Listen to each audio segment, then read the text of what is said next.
Nouvelle équipe pour un nouveau patron, une équipe à qui on souhaite évidemment le meilleur, du culot en 8, en 10, à l'arrière. Enfin, on sent déjà ta patte. C'est vraiment ta patte d'abord. Est-ce que c'est la patte des 3, des 4? Et comment tu vois ce premier match? Mais par rapport au choix des joueurs, effectivement, il y avait, tu as dit un 8, on avait la possibilité de choix entre Gourdon et Tolègne, qui ont plus l'habitude de jouer à ces postes-là. On a préféré mettre Gourdon en début de match parce qu'il semble-t-il un peu plus d'assurance ou du moins d'expérience au niveau international, même si dans son club il joue un peu moins maintenant. Le 10, à partir du moment où on a décidé et on a pensé qu'il était en mesure de pouvoir jouer à ce niveau, il n'y avait aucune raison de ne pas le titulariser. Donc on pense qu'il est capable là aussi d'assumer ce rôle-là. Et Geoffrey Palis, il revient bien, il revient de blessure, on le sait, il a fait un très bon retour en championnat, il est là depuis 15 jours, il a montré beaucoup d'allant, on connaît ses qualités, notamment sous le jeu au pied que vont proposer les Irlandais. On pense qu'il va nous donner une assurance. Il est costaud, il a un grand pied gauche qui peut être intéressant aussi. Donc voilà les raisons de sa titularisation. Bonjour Jacques, Yann Chabenin, Canal+. En termes d'objectifs, il est clair, c'est la victoire. En termes de contenu, en termes de valeur, en termes de mission confiée aux joueurs, quels sont les mots que vous allez employer pour les préparer à ce premier rendez-vous? Important pour vous, important pour les joueurs, important pour le 15 de France. Nous, on a tâché de construire une équipe, même s'il y a des bases quand même qui sont assez fortes, avec des joueurs qui sont là depuis un petit moment. Il y a quand même effectivement quelques changements, pas mal de changements à des postes clés, effectivement. Donc, on a essayé en 15 jours de construire un groupe cohérent, de construire des bases sur lesquelles on puisse s'appuyer. Alors, c'est des bases relativement simples, on ne va pas inventer des choses nouvelles, mais surtout un état d'esprit, parce qu'on va rencontrer effectivement une équipe qui est en confiance, qui sort d'une dernière année de qualité. Quand on bat l'Angleterre, quand on gagne tous les matchs de novembre, on a de l'assurance. Donc voilà, on n'est pas favori, on le sait, mais on espère que ces 15 jours, nous aurons construit un état d'esprit qui va nous permettre de rivaliser avec cette équipe. Bien sûr qu'il va falloir combattre, c'est évident, parce que cette équipe-là, elle a des grandes capacités, l'équipe d'Irlande, à le faire. Donc il va falloir rivaliser dans tous les secteurs de combat, il va falloir rivaliser, c'est évident.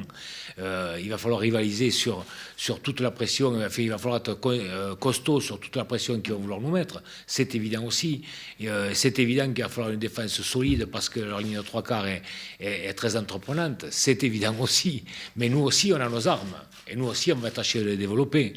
Donc voilà, ça va être un combat entre celui qui va vouloir dominer l'autre et j'espère dans le combat et dans le jeu. Voilà, et j'espère qu'on sera en mesure d'au moins faire un jeu égal.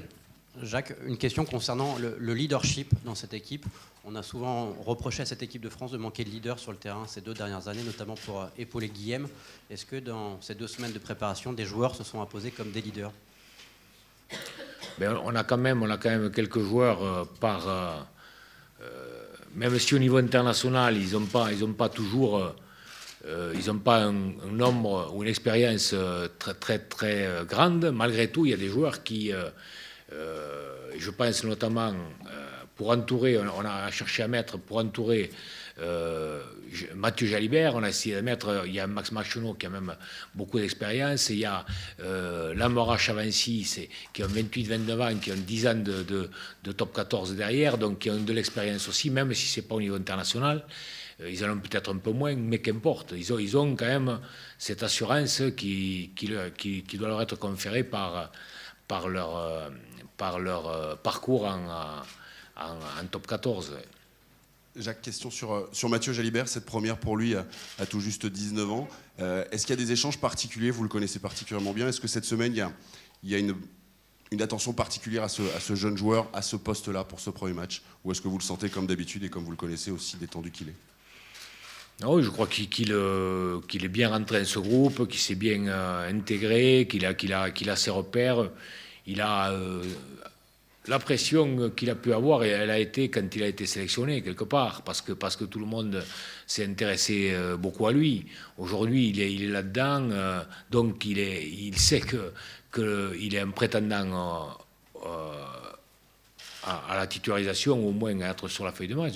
Donc il n'y a pas d'incertitude. Il ne pouvait pas avoir d'incertitude par rapport à ça, et je crois qu'il a la maturité. Alors, il va falloir sans doute qu'il se prépare un petit peu, parce que je pense que les Irlandais ont dû regarder les cassettes un peu. Donc voilà, ils ont dû se dire qui c'est ce mec, on va regarder qu'est-ce qu'il fait. Donc voilà, il va falloir qu'il s'adapte un petit peu, sachant que les Irlandais vont sans doute s'occuper de lui un peu, s'y intéresser. Jacques, bonjour. On ne va pas se rajouter de pression, mais est-ce qu'on peut dire que ce match va décider de tout pour les joueurs, pour vous, pour le rugby français, qu'il a une importance plus qu'un autre, notamment dans votre objectif d'être à la bataille jusqu'à la fin, et que c'est le détonateur ou pas? Bien sûr qu'il est important. Bien sûr qu'il est important, mais sûr que le résultat, pour nous, sera déterminant aussi. Il peut créer une confiance qui s'est peut-être étiolée sur les derniers mois. Donc, il est clair qu'une victoire faciliterait les choses. Mais surtout, on veut qu'il y ait un contenu de qualité. On veut être là, quoi. On veut être là sur la partie tout le temps. On veut que comme on le veut dans la compétition, on veut être là sur la fin de la compétition. Donc, on sait qu'on n'est pas favori, on sait qu'ils ont plus de confiance que nous, sans doute, mais on sait qu'aussi, on a une force qu'on n'a pas toujours développée, et que cette force-là, on va tâcher de la mettre en œuvre ce week-end. Voilà. Et qu'on sera présent jusqu'à la fin du match. Au-delà de ce match, Jacques, pour terminer, après une semaine de travail, après 15 jours de travail au contact des joueurs, vous avez annoncé des objectifs assez élevés pour le tournoi. Qu'est-ce que ce serait un tournoi réussi? Après 15 jours de vie, là, vous sentez votre groupe maintenant. À quoi vous estimez une réussite dans ce tournoi? Je ne change pas d'avis par rapport à ce que j'ai dit initialement, à savoir qu'on se doit d'être dans la compétition le plus longtemps possible, si possible jusqu'au bout. C'est ça, un tournoi qui sera réussi. Ça voudra dire qu'on est revenu en Europe assez rapidement parmi les meilleurs, ou du moins être à leur niveau. Donc c'est ça notre objectif, parce que c'est notre place, c'est là qu'on doit se situer, c'est l'ambition que l'on doit avoir.